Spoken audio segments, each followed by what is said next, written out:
Hello Internet and welcome to another Pokemon X and Y Wi-Fi battle. You can call me 12-pack, and I really need to learn exactly how much space my phone has to take a video.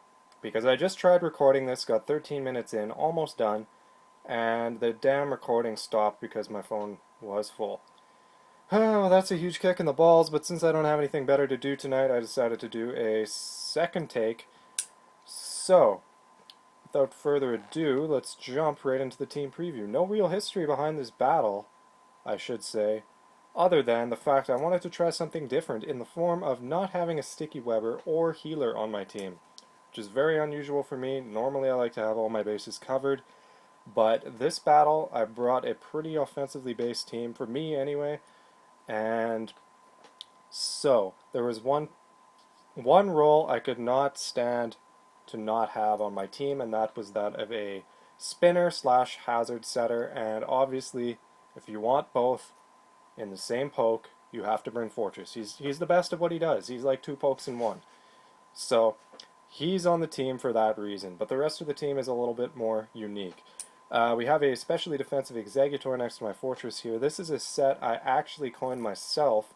It's max special defense, max HP, with Curse, Ingrain, Woodhammer, and Sleep Powder. And the idea with this guy is to put your opponent to sleep with Sleep Powder, and then set up a few curses, and then drop the hammer with Woodhammer, obviously, and then regain all the HP you lose from recoil damage through a combination of Citrus Berry Harvests and Ingrain. And normally he works quite well if given the chance, but this battle, sadly, he gets a little bit shit on, but hey, it happens to everybody. Next to Exeggutor, we have my specially defensive Assault Vest Walrein, who I also coined myself. This thing is actually extremely good. He's really hard to kill for the most part, but he does benefit greatly from Wish support, which is not present this battle, so he doesn't last quite as long as I like him to, but he still earns his place on the team. So next to Walrein, we got a Sheer Force Tauros. And this thing's actually super beastly. It doesn't need sticky web support in order to outspeed things. He's surprisingly fast, and he hits very hard. However, that's about where his merits end. He has very low HP and defenses. He's kind of a glass cannon. But if you give him the chance, he can definitely clean house.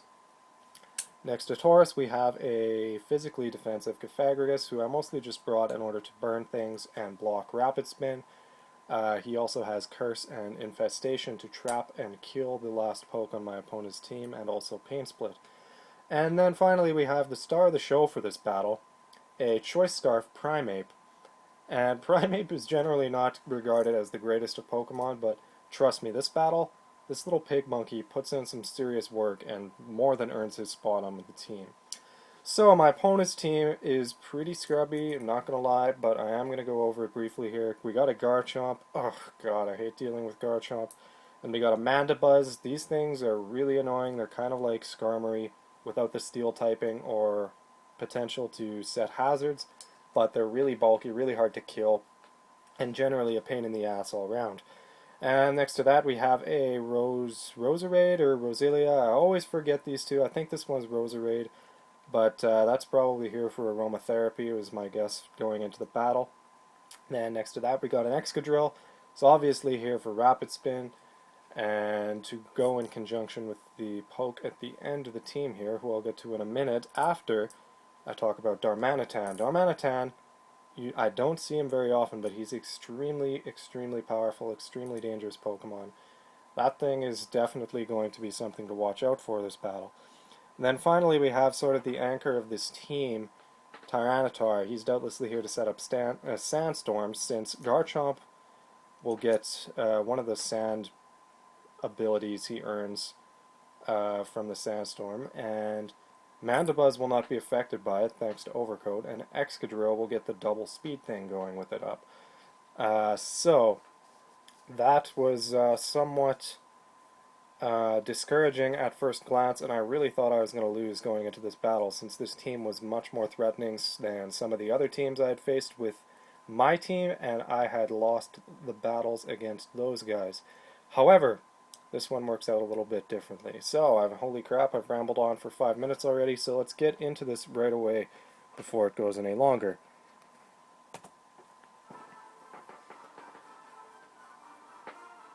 Sam is issuing a challenge. Nah. So I'm going to lead off with my Fortress here, as I figured he was my best option, as he is going to lead off with Tyranitar, which leads me to believe that he either wants to set up Sandstorm right away, or else get up Stealth Rocks, or some combination of the two. But no, he's going to switch out right away on turn 1 and go into his Darmanitan now. This is going to enable him to get a huge free hit on something on my team, since I'll either have to stay in and let my Fortress die, or I'll swap into something to tank the hit. However, I am able to get up Stealth Rocks, and I'm going to run away immediately here, thinking I'll still need my Fortress down the road, and bring in my Cofagrigus, who's going to take this incoming Flare Blitz rather badly as he loses over half health. However, I do eliminate that Darmanitan's Sheer Force with my Mummy ability, and whether or not that actually affects Flare Blitz, I'm not sure, but my opponent seemed to think that it did, because he is going to wind up switching out after all this Sandstorm damage is done here. So yeah, he's going to swap out, go back into Tyranitar, and my Cofagrigus is going to just go for a Pain Split here, get back some of the health I just lost from the Flare Blitz. And since Tyranitar is bulky as fuck, I get a decent amount back. But I'm going to take Sandstorm damage, and this thing turns out to be carrying Crunch, which really hurts the Cofagrigus. Unfortunately, almost killing me. I'm down to the red. And I am going to be able to eliminate his Sandstream with Mummy, but it doesn't matter since the Sandstorm is automatically up once he switches in. And not expecting him to have Crunch, I did actually go for Infestation that turn, planning on trapping him in and then hitting him with Will-O-Wisp. I didn't want him to swap back into the Darmanitan and nullify it, so I figured infesting him first would be a surefire way in order to get the Will-O-Wisp off. But now I'm going to be forced to switch out if I want to keep my Cofagrigus alive for later to block Rapid Spin. So I'm going to go straight back into my Fortress here, absorb this Crunch, hopefully. However, he does wind up getting a critical hit, which does almost half my health, even though I resist it times 4. So that, I think it's 4, it might just be times 2. But anyway, that really hurt. However, this will give me a free turn to get one more layer of hazards down as he doubles back into Darmanitan. Now, I'll put down one layer of spikes. Things are looking somewhat good on my side in terms of the amount of stuff I've got down, and that thing's taking damage from the Sandstorm. Now, I thought here I could leave Fortress in to die, but I might need him later to spin off something, or else lay down hazards a second time, and this was a really key point in the battle, that I kept that Fortress. Now, relying on my Walrun's ability to absorb a hit from this thing and make it die from the Flare Blitz, I bring him in, since I do have Thick Fat, and look at Walrun take this hit like a boss. Not even half HP is lost, and he just fucking tanked that like no man's business. And the Sandstorm winds up taking out the Darmanitan afterwards. So, well done, Walrun. Just sits his fat ass in there and takes the hit like a man. Way to go. So he's going to bring in Excadrill. Here, I was obviously predicting a Rapid Spin, but I figured I was just going to stay in and take that Excadrill out in trade for losing all the hazards I got down. Since my Fortress is still alive, it's not imperative that I block Rapid Spin at every turn. So I am able to get rid of the Excadrill in one shot, which is really handy. Those things are quite annoying, especially in the Sandstorm. So Walrun kind of putting in that work right now. It's 2 for him if you count the recoil damage that Darmanitan took attacking him. So the Roserade is going to come in here and absolutely annihilate me with a Giga Drain. And even without that Life Orb recoil he just took right there, the amount of damage he did to me obviously would have led me to believe that that is an offensively based Roserade, since I do have Assault Vest on and that did way too much damage. But he's going to swap out here into his Mandibuzz, and I had gone for Zen Headbutt since I believe Roserade is Poison Grass. Or it might be Grass Dark, I don't know, I always forget. But I was thinking Zen Headbutt would be the best option. However, Mandibuzz is Dark type, so it neutralizes that and is able to Toxic me, which is unfortunate, but now my Tauros is... I guess it doesn't particularly matter since he's so fragile anyway, but predicting this thing to just want to protect and stall me out, I'm going to double back into my Fortress here and hopefully get up some more hazards. And a good thing he went for foul play there, because Fortress has shit attack and really high defense, so foul play did almost nothing to me, which is nice. Now, predicting him to switch out, this is obviously going to give me a free turn to set up my Stealth Rocks again, and since his Excadrill is dead, they're going to be here to stay this time, unless for some reason that Mandibuzz knows Defog. I'm not sure if it could learn it, but it wouldn't surprise me if it can, since so many flying types seem to get it. But yeah, as I said, there go the Stealth Rocks, and his Tyranitar is going to come back in to set up a Sandstorm again. Now that is potentially problematic, as he's going to swap out into Garchomp, which is nicknamed Slattern, which is kind of hilarious. But this is going to be very dangerous for me because, as you'll see in a minute, he turns out to be Mega Garchomp. And Mega Garchomp's ability, Sand Force, I believe it's Sand Force, makes ground and rock type moves 30% more powerful in the sand. And that's really going to start to hurt because his Earthquakes are going to be doing 130 damage now instead of 100, enabling him to get an easy 2-hit KO on my Fortress. However, I am able to get down one more layer of spikes, sacrificing my Fortress in return for some extra entry hazards, and realizing I probably will not need him any longer. He's just going to take this Earthquake and go down with the ship. But fucking A, Fortress just so good, man. He laid down all the hazards I wanted him to in one battle twice. So, fucking not bad, dude, not bad. Anyway, Tauros is going to come in here. I'm praying that I can outspeed this thing, and I can. I get off a Thrash, which was my most damaging move I could use on this thing. And I am going to take an Earthquake and die in one shot quite easily. However, I did do decent enough damage to that Garchomp that now I should hopefully be able to KO him with my Primeape. And I guess he was predicting me to be faster than him and being able to outspeed and KO him. So he's going to go back into this frickin' Mandibuzz here. But I was just planning on U-turning, not thinking that my Primeape would have the power to knock out that Garchomp while he was still in the orange. So I'm going to bring back in my Cofagrigus here. And this is actually a freaking beastly play here. I sort of planned this, but it turned out as good or better than I possibly could have hoped.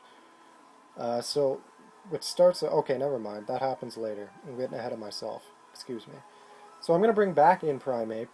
Since I am Choice Scarfed, now I can go for a close combat on this thing instead of a U-turn. And hopefully knock it out. But, as you'll see in a second, this thing is just so bulky that even a close combat, a stab close combat from Primeape, is not going to be enough to take out the last of its HP. And he's going to just Toxic me, which I thought was a pretty questionable play since he could have done a significant chunk of damage to me with the foul play, I believe. Even though I would have resisted it, the fact that Primeape has garbage defenses and somewhat decent attack probably would have meant that he'd have done a hefty chunk to my HP. However, since he did Toxic me, that's going to give my Primeape mostly full HP still, and I'm going to switch back into my Pharaoh, predicting him to go for a Protect, but it turns out he goes for a Foul Play, as I had thought he might have on the other turn, and since I am carrying Rocky Helmet, he's going to take that recoil damage and KO himself, as well as my Cofagrigus. That was a fucking MLG play right there. I might not have completely intended it, but it was still badass. So, the Tyranitar is going to come back in here in a last-ditch attempt to set up one more Sandstorm for the Garchomp. And he's obvious. I guess he's praying that he's going to survive my entry hazards, but since I got down 2 layers of spikes and rocks, he's going to die before the Sandstorm even gets set up, which is great news for me. But this Roserade is still going to be a problem since it is capable of like OKOing a number of things, well, everything left on my team basically, but I am going to outspeed, go for the U-turn, bring in my Exeggutor for the first time this battle, and he's going to be on the field pretty briefly. As I'm going to take a Dazzling Gleam here, which is kind of interesting that that thing actually knows that for some reason, whatever I guess. And it'll lose a little bit of HP from the Life Orb, but doesn't matter, he's going to be faster and completely dump on me with Sludge Bomb. But Exeggutor kind of served his purpose because now he has brought that thing's HP down enough with the Life Orb recoil that my Primeape is going to be able to come in, go for a close combat, knock it out, and then hopefully be able to beat this Garchomp one-on-one on its low HP. So I'm getting a little ahead. Here we go. Yeah, get KO'd, all that. Take some toxic damage. Whoop-de-doo. Now, the confrontation of the battle is now. But since I am able to get up a decent amount of entry hazards, it's taking good damage, and I am going to be faster since I am Scarfed, and that close combat is going to be a definite KO and a victory for me. Primeape beating Garchomp in a one-on-one. Pretty hilarious, pretty awesome. I really enjoyed that battle. So good game, Sam. Good game. I definitely didn't think I was going to be able to win going into that game against your team because it's quite formidable. And my own is somewhat unorthodox, but what do you know? You play your cards right, get a little bit lucky, have Fortress on your team, and most of the time you can get by in a pinch. So I hope you all enjoyed, and with that, I will see you next time. Bye for now.